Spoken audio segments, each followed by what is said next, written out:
In today's video, I'm sharing strategies that will help preschoolers learn to share without meltdowns. If you're struggling with toys or playtime, stay tuned. So before we start, I do want to say that at the beginning of the year, your approach to teaching them how to share will be different than, say, reminding them throughout the rest of the year. So at the beginning of the year, you are teaching them how to share, and also you are teaching them what it looks like, or at least showing them what it looks like.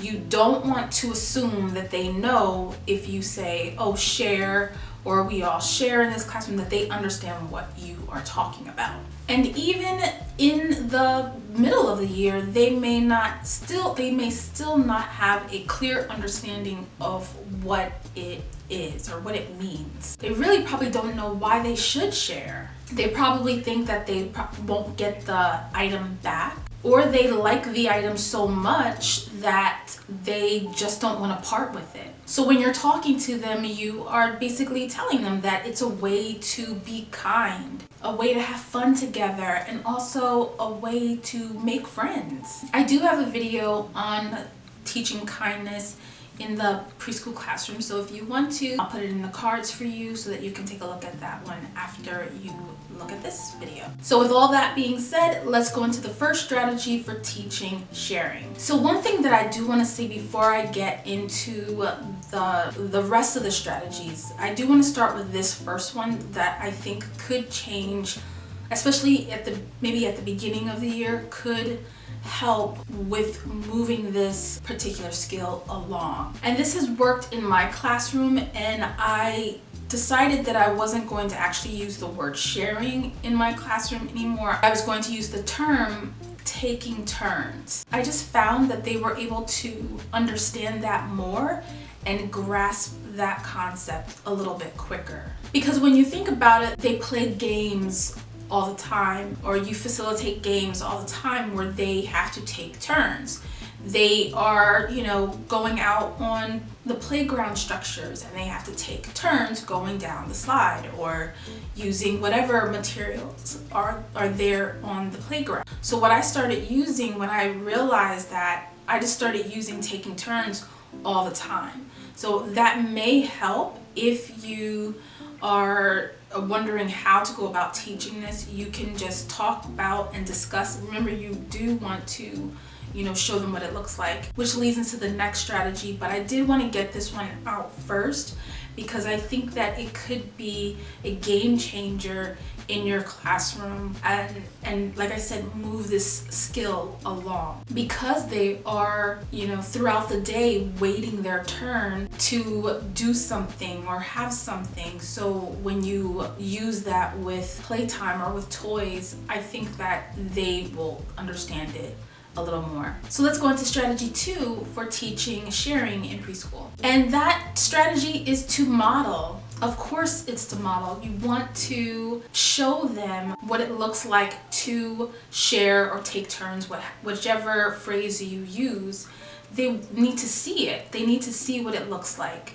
So you are the perfect person to actually facilitate that, to actually role play with someone who may actually get it or understand it for the rest of the class, so that they can get used to seeing it. The more they see it, the more they will get used to how it works. And then the more they see it, the more normal it will feel to them. Don't underestimate role playing and modeling for them, because they do pick up that. And do that whenever there's a chance to do it, whether it is sharing art materials or whether it is, using particular items in the block area. If you're there, share or show them what it looks like to share. Or if a child asks you for something, you know what, I'm going to be kind, and I want to share this with you, or we can take turns, or whatever will work for your kids. The next strategy to teach sharing may sound simple and doesn't really seem effective, but it can be, and that is catching them doing it and celebrating it. So you can say something like, oh, I saw you sharing those blocks. That was so kind of you. Make it so that you are enthusiastic and you are excited that they were able to do that, because they really like seeing that you are pleased with the things that they are doing. So if you make it big, if you celebrate it, they will want to do it more and more. And just your words are enough. You don't have to give them stickers or treasure box stuff. Just your words are enough to show that you've seen them and you acknowledge them and you're celebrating them that way. The next strategy to teach sharing is to incorporate a lot of cooperative games in your classroom. And these are games that should involve some type of teamwork, whether they are working in partners or whether they are working in small groups. You want to make sure that you are creating an atmosphere where they will have to work together, and part of working together means sharing items or taking turns with items. So you want to have that as an activity that they get to do frequently. And if you want some ideas that will help you with your cooperative activities, go ahead and click this video up in the cards, and I give lots of examples for you to use in your classroom that will create that friendship bond that will help them with teamwork. So go ahead and click that. The next strategy for teaching sharing is to set expectations. I do want to emphasize a particular word. You want to set clear expectations. Again, you don't want to assume that they understand what you're saying. If it's in the middle of the school year and the children are kind of, going backwards, then you want to review it. You want to review those expectations. What does it look like to be a good friend? What does it look like to be a great classroom citizen? Sharing or taking turns all contribute to them being a good friend. They contribute to them being a good classroom citizen. So review that. Go over. If you have to role play again, role play.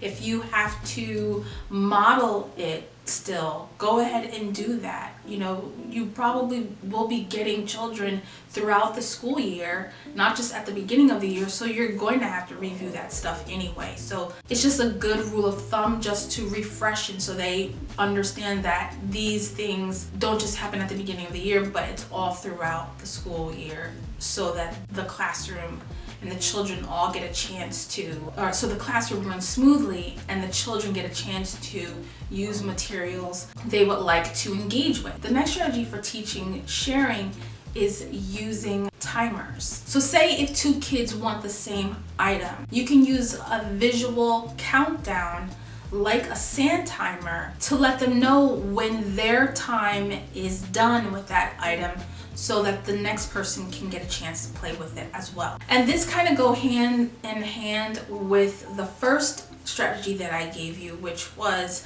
using the term taking turns, because now you have something that will help move that along. So the timer, however you choose, you can use like one of those regular timers, or you can find a timer on YouTube.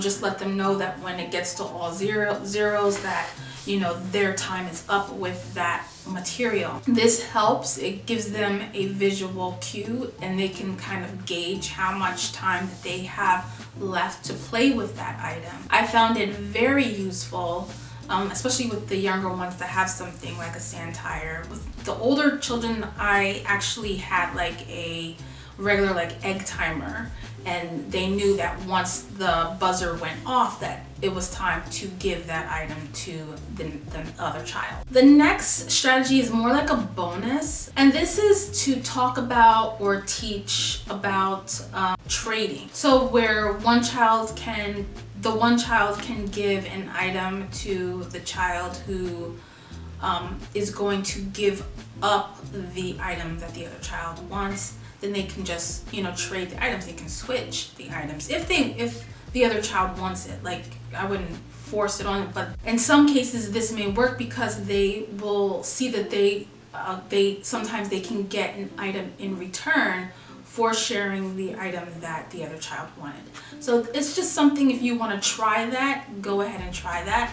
But I would probably try that maybe with, well, you can try it with younger kids, but I would try it with older children, the older fours or whatever. So what happens when they still don't want to share? So one thing that you could do is to offer them a choice. I've used choices in my classroom a lot.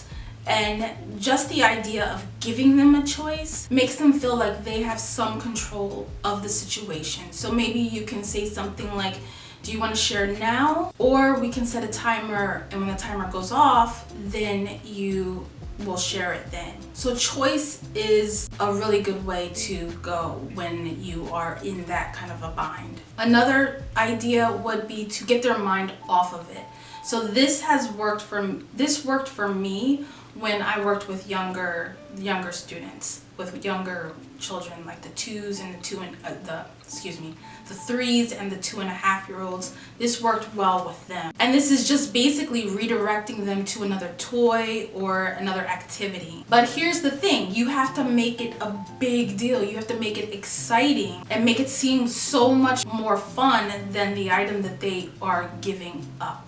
That's the thing that you have to remember. Some kids, they need that. They need to know that what they are giving up isn't as fun as what you are trying to give them. So that's one way to go about doing that. And like I said, that worked well with like the younger students that I worked with. Just making it really exciting and being super enthusiastic about this thing. And even maybe playing with them with that item, because sometimes they just, they love playing with the teacher in the classroom. So even if you sit there and are like, let's play with this, it could be a motivator for them to give up the item that they are currently playing with that the other child wants. And because I don't want to just leave you there trying to figure this out all on your own, I would like to give you an item that you can give to the parents so that they can also try to reinforce it at home. So in the description, there will be a handout that you can give or that you can recreate for your parents to have them also reinforce at home the idea of taking turns or sharing, just so that they're getting it from both sides, from school and from home. So go ahead and download that. 3 things I want to leave you with from this video is to be patient, be consistent, and celebrate those small wins. Remember, they are learning how to do this, and over time they will get better at doing it. Go ahead and give this video a thumbs up if you found these tips helpful so other new preschool teachers can find it. And until the next time, I'll see you soon. Bye.